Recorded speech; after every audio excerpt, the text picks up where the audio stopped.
Alright, what's going on, everybody? Hope you're all having a great day. In today's video, I'm going to be doing an opening, excuse me, of a Davin, I'm assuming Davin, Planeswalker deck. My dad was gracious enough to pick this up for me, and I really appreciate that from him.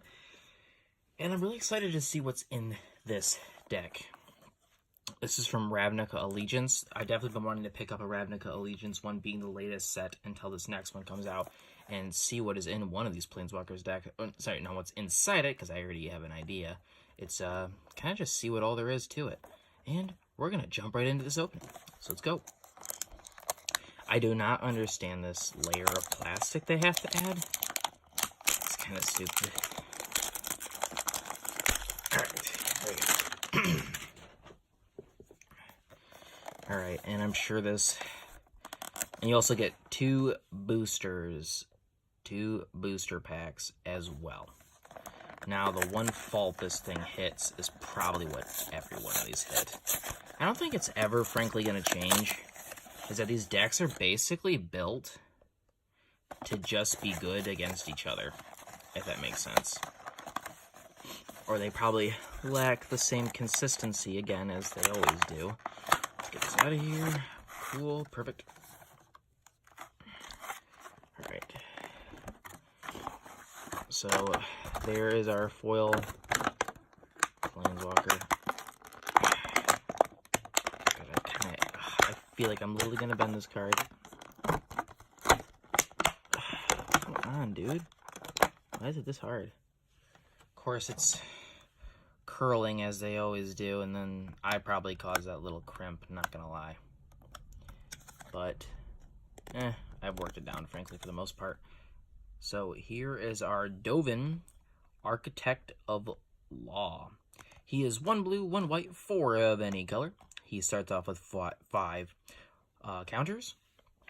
+1, you gain 2 life and draw a card. -1, tap target creature. It doesn't tap during its controller's next untap step. -9, tap all permanents target opponent controls that player skips their next untap step.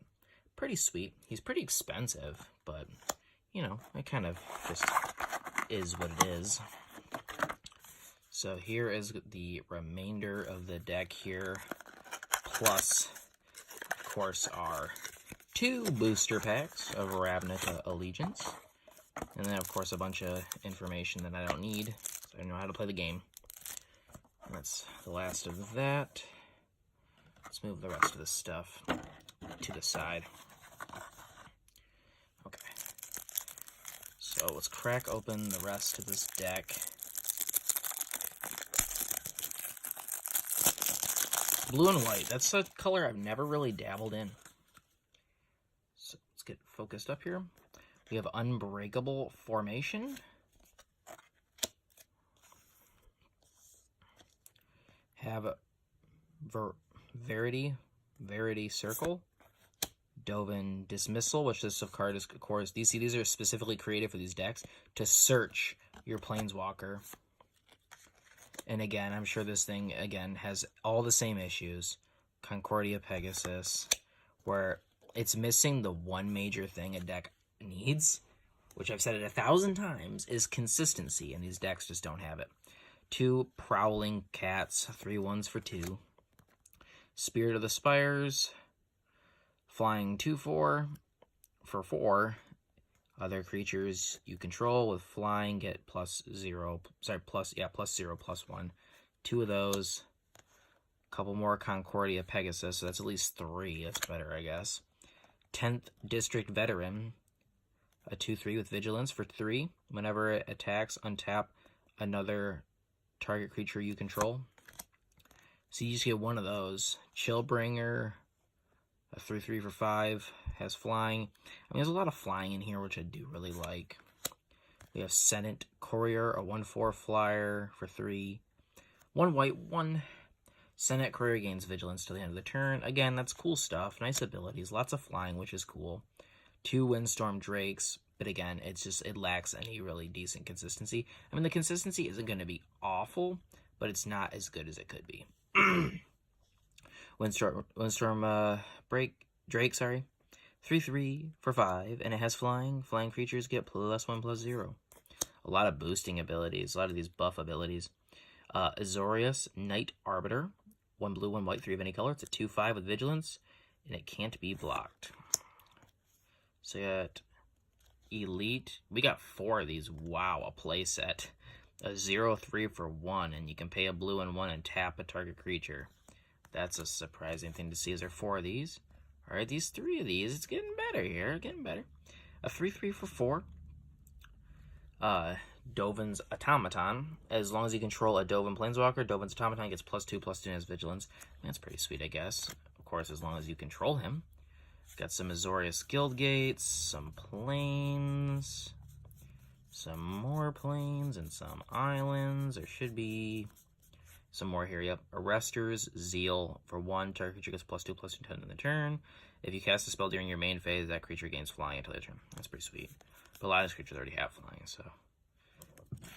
Excuse me. Summary Judgment. 1 white, 1 of any color. It deals 3 damage to target tapped creature, which this is good. It does play off a lot of these abilities. A lot of these abilities are tapping creatures. And if you cast a spell during your main phase, it deals 5 damage to that creature instead. Okay, so that's not bad, especially for 2 mana. That's pretty decent. Code of Constraint. 1 blue, 2 of any color. Target creature gets -4, -0 until end of turn. And draw a card. Draw ability is nice. And I guess if it happens to be bigger than your creature, then it works out in that way. We have Sphinx Insight. 1 blue, 1 white, 2 of any color. Draw 2 cards. If you cast a spell during your main phase, you gain 2 life. Yeah, I love draw cards, so that's definitely a plus here that I really enjoy. And I think this is just a bunch of advertisement stuff. Okay, it's not bad. There's definitely more consistency in it that I've seen in a lot of these decks. To see 4 copies of something is quite out of this world. So let's crack these packs, see what we get here. Make a little bit of space here.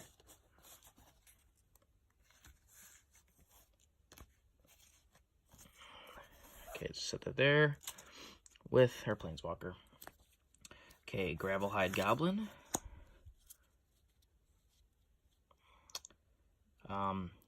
Vizkopa Vampire. Sage's Row Savant. Rubble Belt Recluse. I think I used this card in my pre-release deck. I think I ran red-green, maybe? Seraform Hybrid. 1 green, 1 of any color. Has the Adapt. You get 4+1/+1 counters on it for 6, and he's a 2/2. Okay. Undercity Scavenger. We have Senate Griffin. I'll read a card every once in a while here. Catacomb Crocodile, 1 black, 4 of any color, and it's a 3/7. Good blocker, I guess. Summary Judgment. We got another one of those. That's cool. That helps with going towards a playset. Cerulean Caretaker. I use this one too. Yep. 0/3 Defender for 1. Tap it to tap an untapped creature you control. Add 1 mana of any color. If you tap this. Into our uncommons, we have a Sunder Shaman. That'd be cool for a red-green. Forbidding Spirit. Rumbling Ruin. Enters the battlefield with a number of +1/+1 counters on creatures you control. Creatures your opponents control power less than equal to them or can't block this turn. Not bad, I guess. It's okay. And for a rare, we have a Revive. I don't know if it's Revive and Revenge. Revival. I don't know. It is 1 black, 1 white, 4 of any color on Revenge. Double your life total. Target opponent loses half their life rounded up. That's pretty dope, not gonna lie. Revival, it's either 2 white, 2 black, 1 white, whatever you want me to do it. Return target creature card with converted mana cost. 3 or less from the graveyard to the battlefield. That's pretty neat. And a Simic Guildgate and a Spirit Token. Okay. Not terrible. Okay, set that there. On to our last booster pack here. Again, more consistency in this deck than I've seen in the past, which is a bit of a plus. But again, they're kind of made to be a little crappy in a way, which is a bit of a bummer. I like the Planeswalkers that you'll get in some of these decks. That's pretty sweet. Knight of Sorrows. We have a Slime Bind. Spike Wheel Acrobat. Hazda Officer. 1 white, 2 of any color. When it enters the battlefield, target creatures you control get +1/+1 till end of turn. Rakdos Trumpeteer. Open the Gates. Catacomb Crocodile. Shellbringer. Rumble Reading. Blade Juggler. Ministrant of Obligation. Consecrate and Consume. Cry of Carnium. Kaya Orzhov Usurper? That's awesome, dude. Oh, man. 1 black, 1 white, 1 of any color. 3. +1, exile 2 target cards from a single graveyard. You gain 2 life if at least 1 creature card was exiled this way. -1, exile target non-permanent with converted mana cost 1 or less. -5, deals damage target player equal to the number of cards that player owns in exile. You gain that much life. That's dope, dude. Oh man, that's awesome. And a bunch of crap. Alright, well, if you guys enjoyed this video, make sure to give it a thumbs up. And of course, thumbs up if you didn't. And I will see you all in the next video. Have a great day.